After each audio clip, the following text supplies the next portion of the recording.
So our last invitation today is called Conversation with a Tree.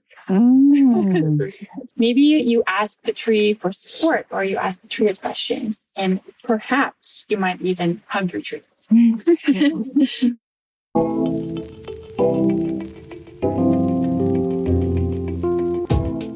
That is the sound of a group of people about to go hug trees. Yeah. And whatever internal reaction you're having right now, whether you're thinking, ugh, or interesting, or yes, let me tell you that I have experienced all of them. So maybe keep an open mind. I'm Aislyn Greene, Associate Director of Podcasts here at Afar, and this is Unpacked, the podcast that unpacks one tricky topic in travel every week. This week, we're going to get up close and personal with our tall, green, leafy friends.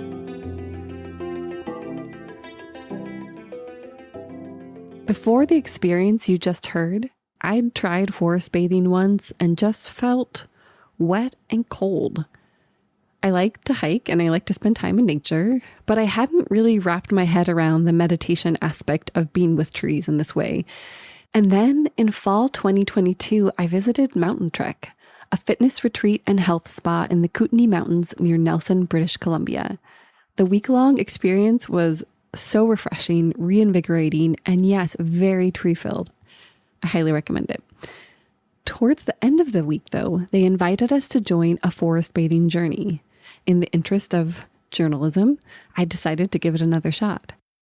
Our guide was Natasha, who you just heard from at the top of the episode, and through these things called invitations, which we'll learn more about in a little bit, I felt honestly cracked open to the nature around me. Like, do you remember what summer felt like as a little kid?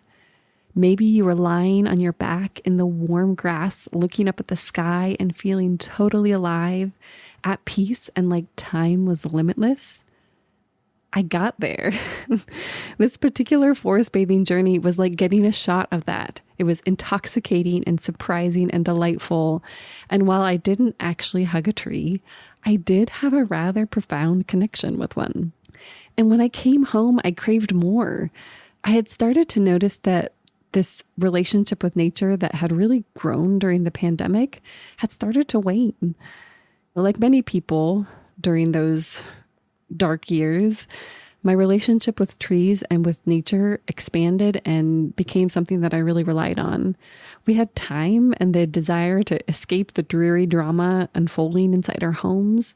And so we went outdoors, whether to our backyard, a local park, a hiking trail, maybe just a tiny little garden plot. And it really meant something. Don't get me wrong, I am delighted to be spending less time with trees and more time on planes and with people, but I don't want to lose that more frequent connection with nature, and I suspect that that may be true for many people. So I reached out to Ben Page, a certified forest bathing guide, to learn about how and where to forest bathe, why trees are so good for us, and how we can use forest bathing to deepen our connections with the places we visit. Ben is an author and owner of Integral Forest Bathing who lives in Los Angeles, where he leads forest bathing walks inspired by the Japanese health and wellness practice Shinrin-yoku. He was one of the first Americans actually to be certified in forest bathing by the Association of Nature and Forest Therapy, and he now trains other guides. He's also the author of the new book, Healing Trees, Your Pocket Guide to Forest Bathing. Welcome, Ben. Thank you so much for being with us today. Thank you. Are you in or near a forest right now by any chance? Well, I live in a part of Los Angeles that still has land on it that is essentially ecologically as it was hundreds of years ago, more or less. But one of the things that I was up to during the pandemic was I downloaded this app that you can point your camera at the different plants and it helps you identify them. And I suddenly realized that I was living with plants from basically every continent. And the amount of diversity here is just kind of stunning. So yeah, I'm near both old forest and new forest. That's so cool. It's such a different perspective on Los Angeles, you know? Now, for those who aren't familiar, what is forest bathing? Or, and am I pronouncing this correctly, Shinrin-yoku? I mean, that's probably how most Americans pronounce it. My Japanese friends have tried to teach me how to say this, and it sounds something like Shinjin Yoku. Shinjin means forest, and Yoku means bath. And I'll tell you a little more about where that term came from in its Japanese origins. But basically, forest bathing is just about relaxing and slowing down and getting out of our heads by getting into our bodies. Part of our modern condition is that we think all the time. We're just constantly processing such an unbelievable amount of information, maybe more information than we're really evolved to cognitively handle. And so we have this kind of modern mental health crisis about stress and anxiety and hyperattention. And a lot of folks basically they say, I don't know how to stop thinking. I don't know how to get out of my head. And so we understand neurologically now that it's actually not possible to stop thinking. So what forest bathing does is it helps us reorient our attention from our thoughts into the sensations of our body. It's really about a deep sensory attention coupled with a deep sense of relaxation. And I think when you combine these two qualities, we can kind of leave ourselves behind for a few hours. When we're forest bathing, we're relating on a physical sensory level. And you don't really need to think to experience, say, the texture of bark or the color of leaves or the smell of flowers. These are phenomena that really don't require us to have a self, and they don't require any level of analysis. We can just appreciate these phenomena, these sensations, without having to go any deeper into what does it mean? Why does it smell this way? So one of the things I like to tell people is forest bathing is actually about experiencing yourself as nature, just being nature. And on some level, I think this is what makes it feel relaxing, because there's no objective point to it. There's no destination psychologically or spiritually or physically that we're trying to get to. We're just being here. We're just being alive and in our bodies. And I think there's something just incredibly joyous about that. This feels like a good opportunity to rewind a bit. Could you speak to the origin of forest bathing? I know it was born in Japan in the 1980s as a more organized activity. I like to preface telling this story by saying that as I speak to more colleagues in Japan, there isn't necessarily just one story about the origin of this work. There are many stories, and I'll tell you one that was told to me originally and I think still makes a lot of sense. So in the 1980s, the Japanese were going through kind of twin crises. The first was an economic shift that essentially in the 80s, the Japanese were going through a massive tech boom and people were working a lot more. And one of the impacts of that shift in the economy was a mass migration of people from the rural prefectures into the city centers. So a mass urbanization of people. So when you take the health impact of living in a city coupled with the stress culture of working in very poor conditions for 16, 18 hours a day, all of a sudden there was this massive health crisis. And the Japanese noticed this huge spike in cancer and autoimmune disease. And they said, okay, the first problem we have to solve is this public health crisis.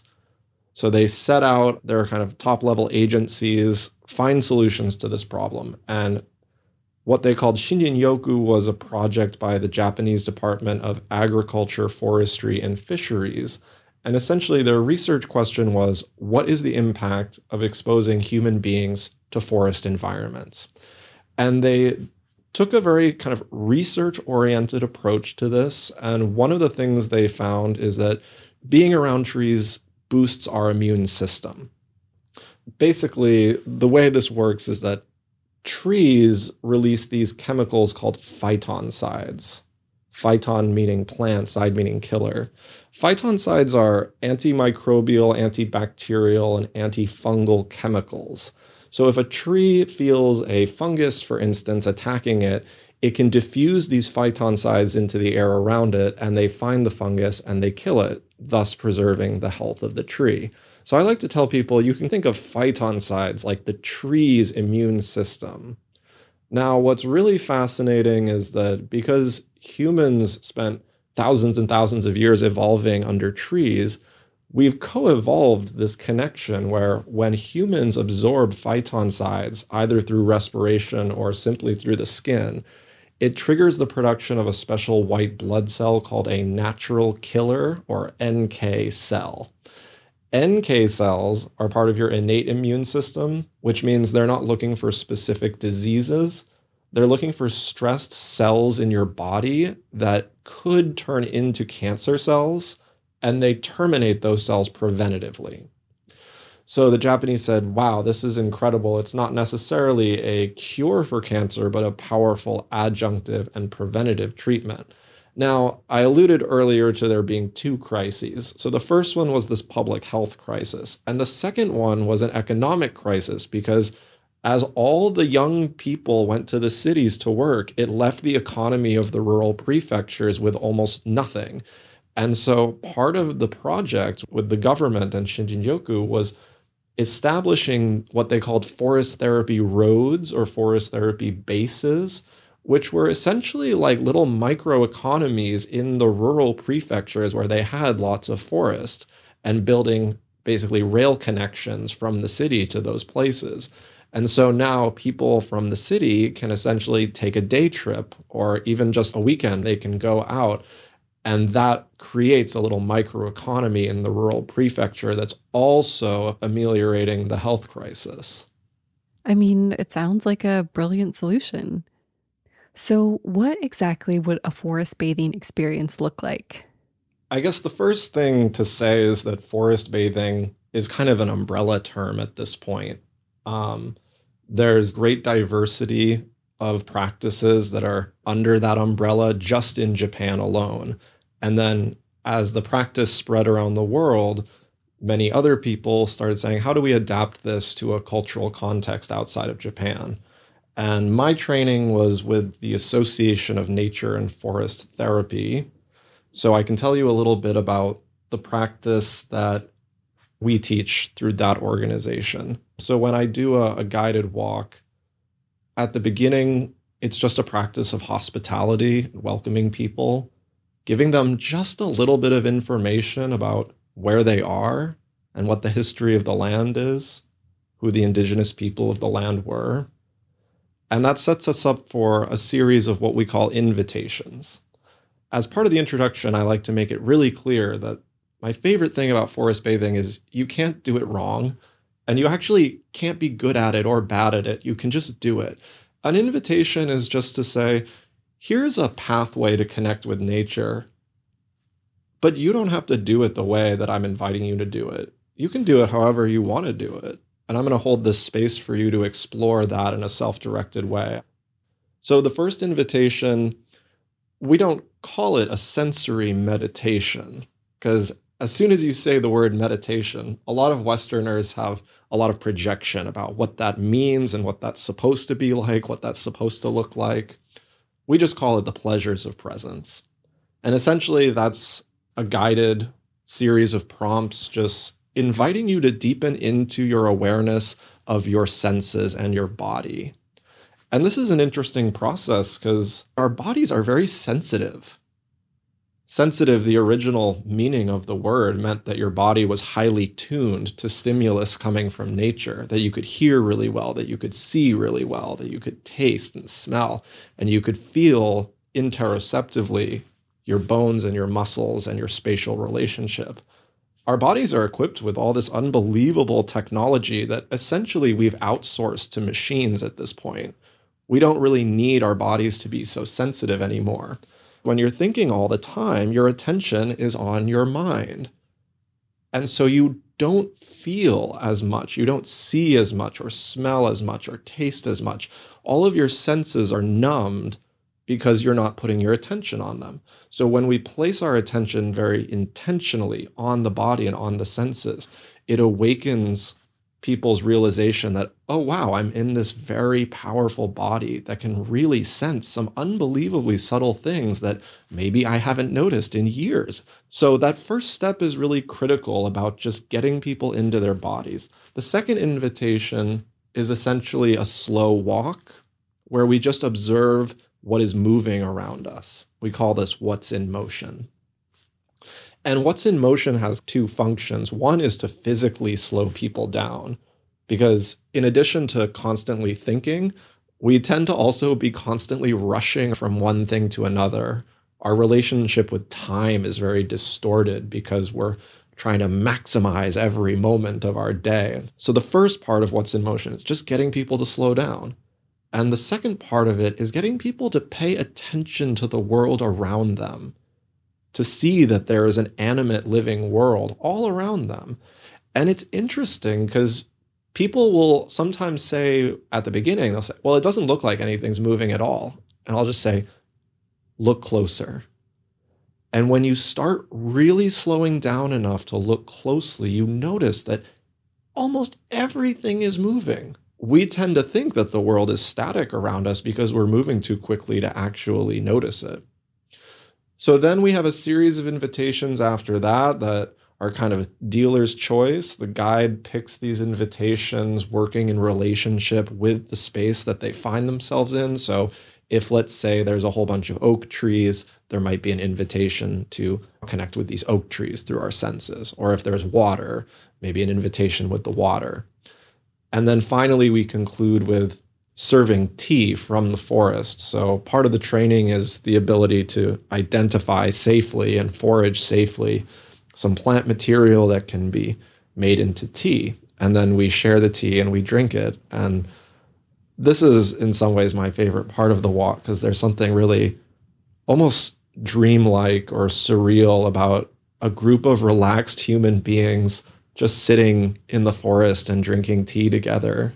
And just nowhere to go, nothing to do, just that perfect state of relaxation. And the end is this moment for reflecting, what can you harvest from this experience? What can you take back and incorporate into your life? And that's the thing I think is really important from a practice perspective. It's one thing to have an experience, but to have the experience actually change you in some way. That's the really powerful thing. And to take that home with you. I think there's this thing about the pandemic where a lot of people glimpsed this new relationship with nature and a new relationship with time, but they failed to really incorporate that. Yeah, that makes so much sense. I mean, I've even noticed that in my own life. What was it like for you in those early days of the pandemic, exploring nature and being with people as they were also exploring nature? One thing that was interesting was that I guide public walks at the Los Angeles Arboretum. And when the pandemic happened, basically forest bathing was the only class that didn't get completely canceled indefinitely. It was wildly popular during the pandemic. People were really grateful for it, and it was fantastic. And I mean, it's still very popular, even now that we're gradually exiting this pandemic phase of our existence. But on a more personal level, I think a lot of people started noticing where they live. I know I did. I spent a ton of time in my garden. Funny being a forest therapy guide and to say this, but I was one of those people that if I wanted to go to nature, I would go to the national forest or the arboretum. I'd go somewhere else. And the plants that live with me were just kind of here. I didn't really pay attention to them. And so during the pandemic, I really became deeply acquainted with the beings who live where I live. Without the pressure of rushing around, all of a sudden it just became very easy to actually notice the world around you. This is maybe a little more philosophical, but Did you ever read that story about Sinbad the sailor and there's Sinbad and the whale? Most people have probably heard at least the simplified version of the story, which is that Sinbad is on the boat with his crew and they find this beautiful island and they get off the boat to have some lunch and enjoy themselves and they build a fire on the island and it wakes up the island and all of a sudden everyone realizes that this is not an island, that this is actually a sleeping whale, and they've woken the whale up and the whale descends into the ocean and basically everyone dies except for Sinbad. He escapes to have more adventures. But I think metaphorically, the pandemic kind of woke us up to realizing that the earth is not a setting for our human stories.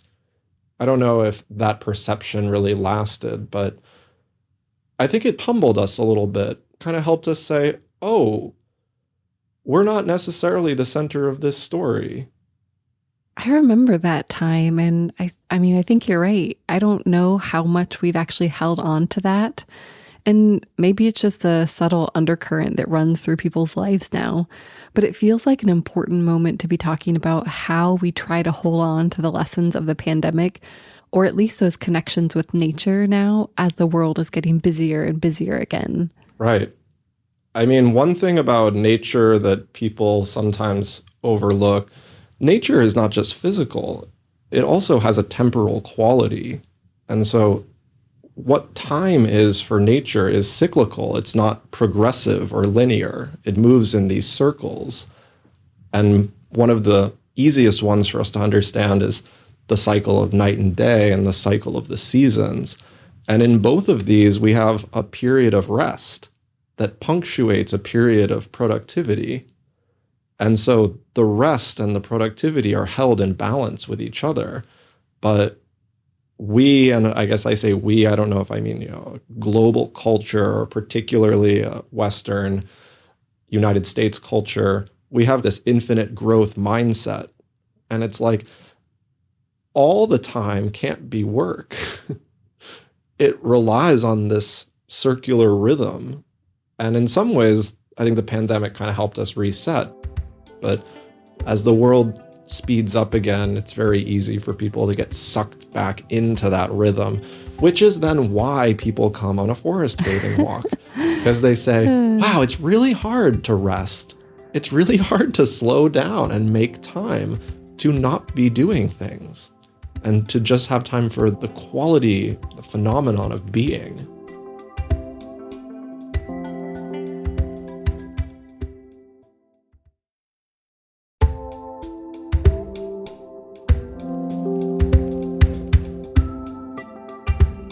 And we're back with Ben Page. Ben, relatively recently, you wrote a book called Healing Trees, A Pocket Guide to Forest Bathing. In the book, you spoke to this kind of realization that you are nature, that as long as, quote, I could learn to be right here, right now, connected to my body and connected to my senses, I could be forest bathing anywhere, anytime. And I thought that was quite profound because, I associate forest bathing with, of course, lots of trees and green. And so the idea that you could be forest bathing or embody it anywhere could be, I think, quite transformational.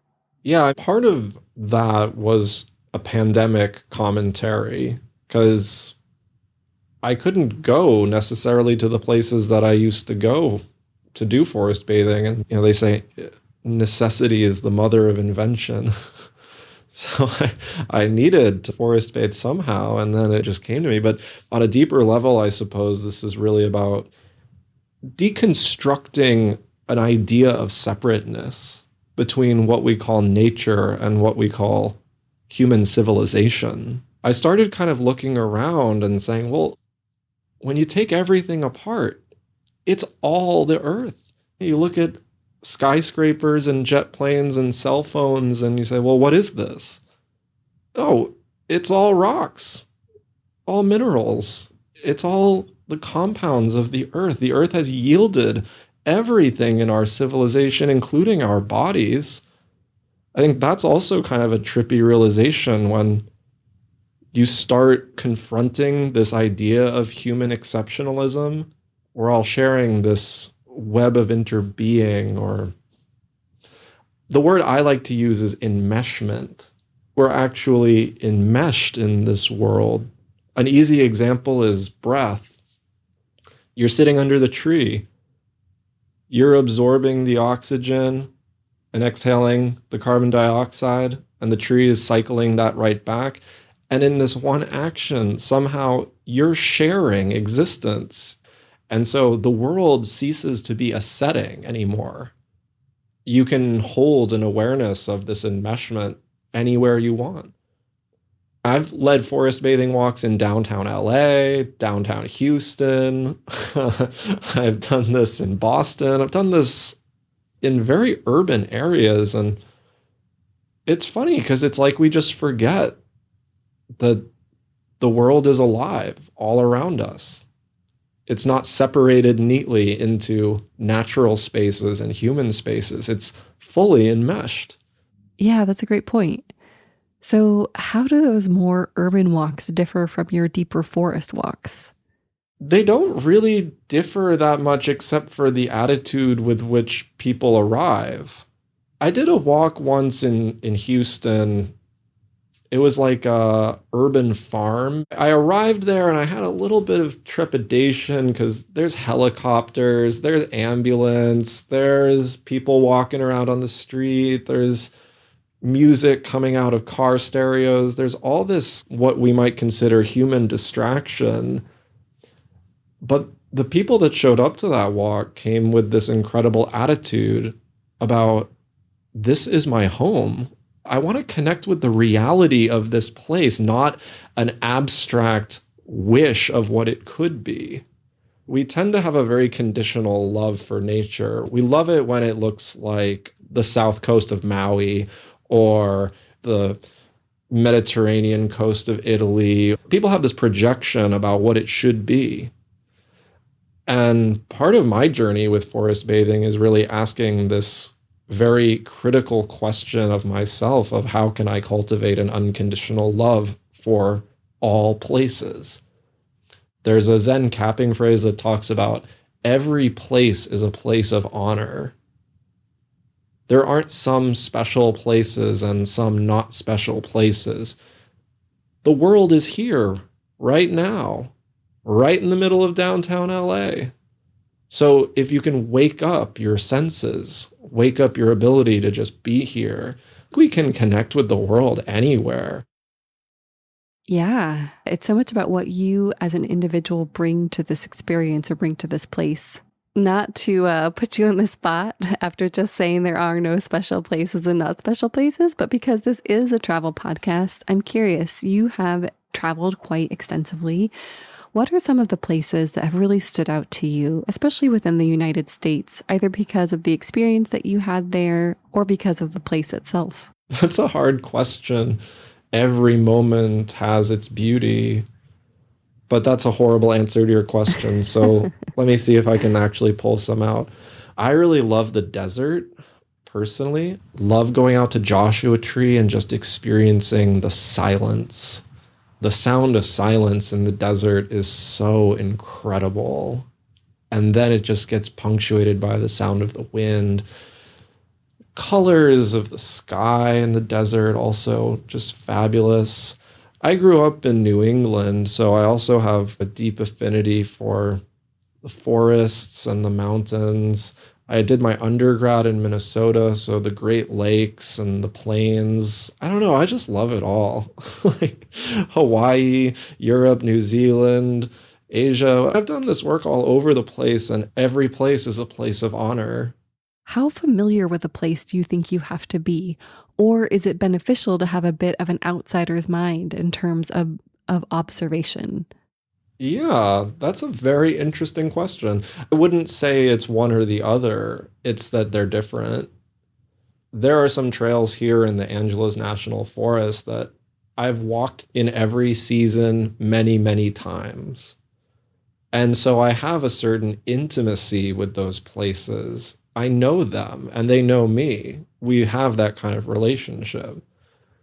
And I know there are certain flowers that only come out in certain places.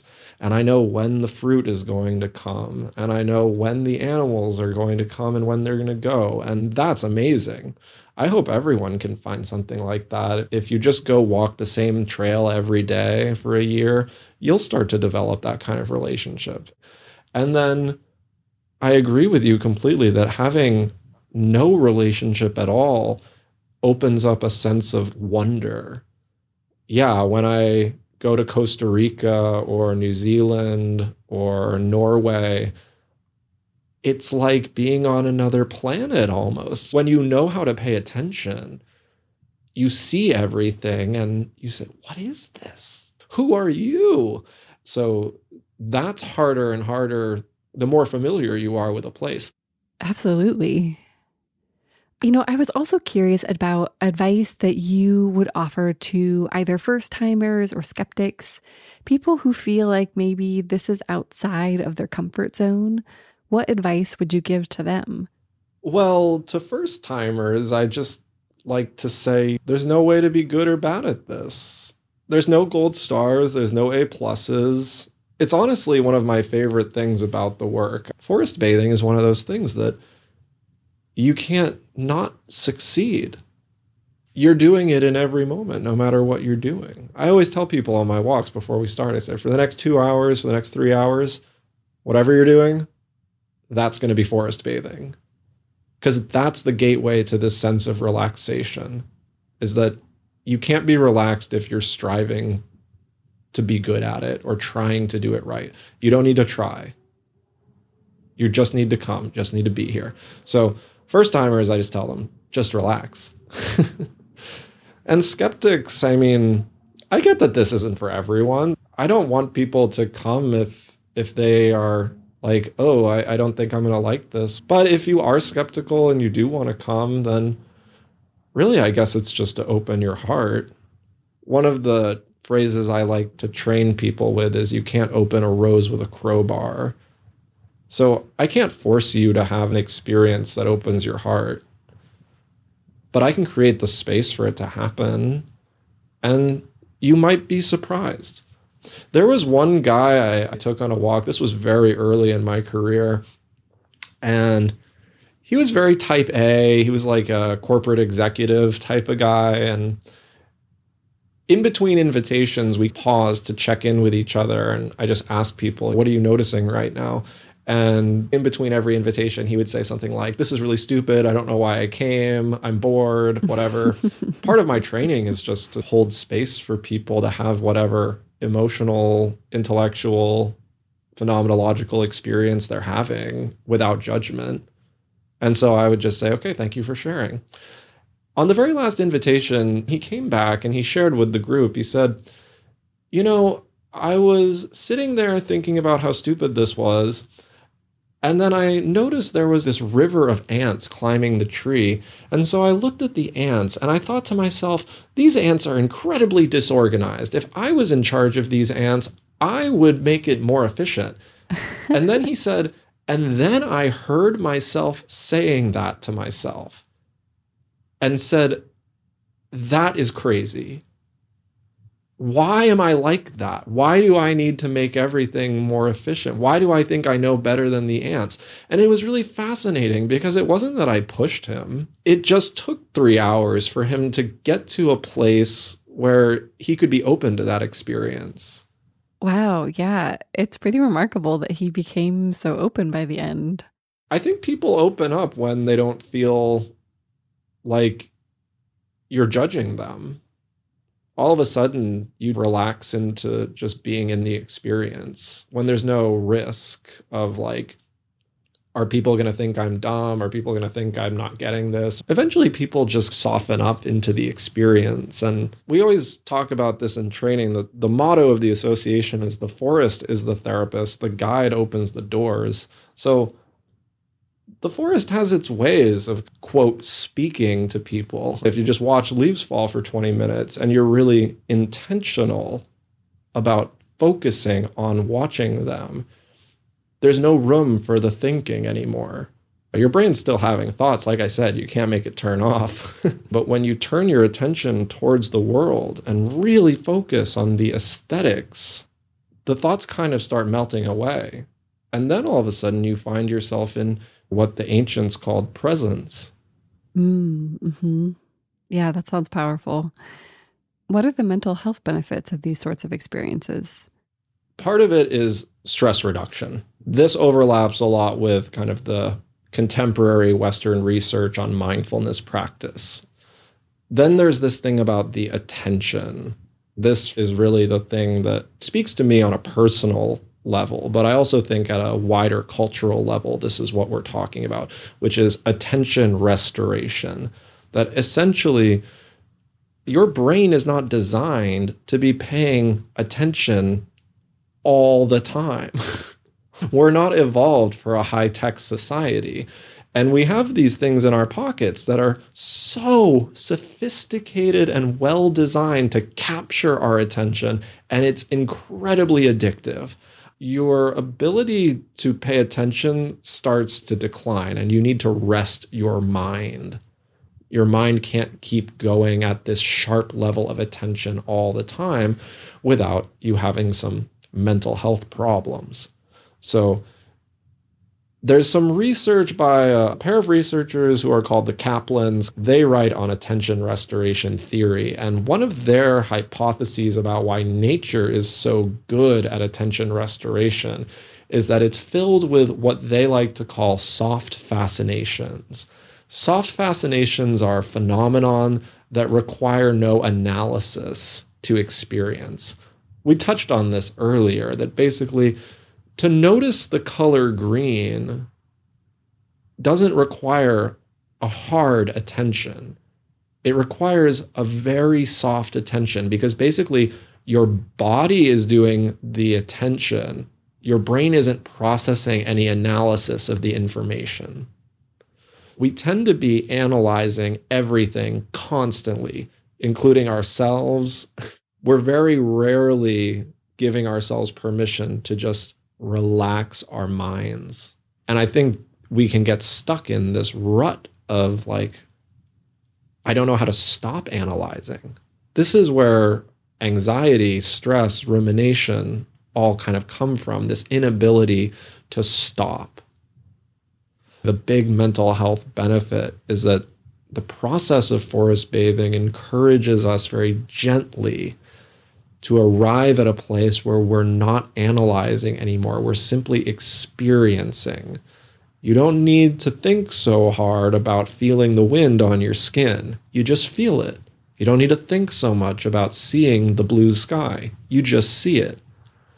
And if you give yourself that space to focus your attention softly on the world around you, then it builds up your capacity to be attentive.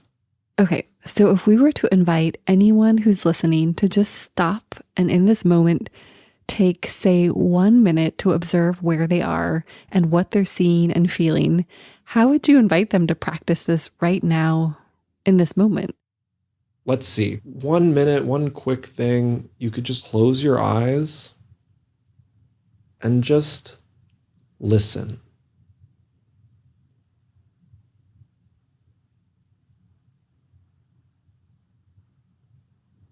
It's funny how much you tune out. Right? Yeah. The brain has evolved to be incredibly energy efficient.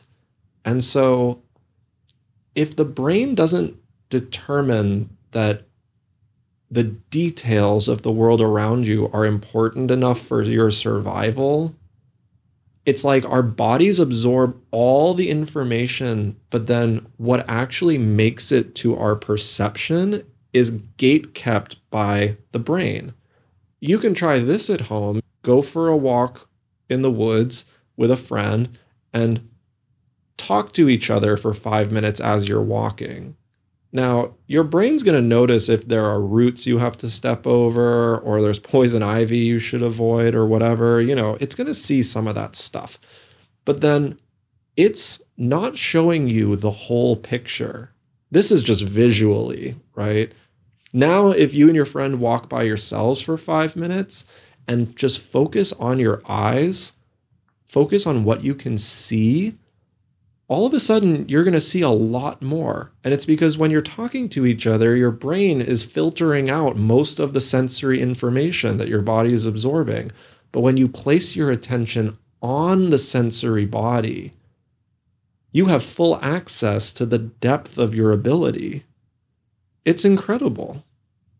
Ben, thank you so much. Is there anything else that you would like to add, either about your work or your book? I mean, of course, I'd love it if people buy my book. If you aren't going to read the book, that's okay. And the TLDR of my book is go outside, slow down, don't forget to smell things. That's great. And also buy the book. And also buy the book. And just pay attention. That's really all it is. Well, thank you so much for sharing your time and your thoughts with us today. Of course, my pleasure. Thank you for having me. If you want to learn more about Ben and his work, visit integralforestbathing.com. We'll link to his book and website in the show notes. And if you'd like to learn more about Mountain Trek, the fitness retreat where I had my forest bathing experience, you can visit mountaintrek.com. We'll also link to that in the show notes. A quick reminder that this season we want to hear from you too. Is there a travel dilemma or trend that you'd like us to unpack? Visit afar.com/survey or email us at unpacked@afar.com and let us know what's on your mind. Ready for more unpacking? Visit afar.com and be sure to follow Unpacked on Instagram and Twitter. The magazine is at Afar Media. If you enjoyed today's exploration, I hope you'll come back for more great stories. Subscribing makes this easy. You can find Unpacked on Apple Podcasts, Spotify, or your favorite podcast platform. And be sure to rate and review the show. It helps other travelers find it. This has been Unpacked, a production of Afar Media. The podcast is produced by Aislyn Greene and Nikki Galteland. Music composition by Chris Collin. And remember, the world is complicated. We're here to help you unpack it.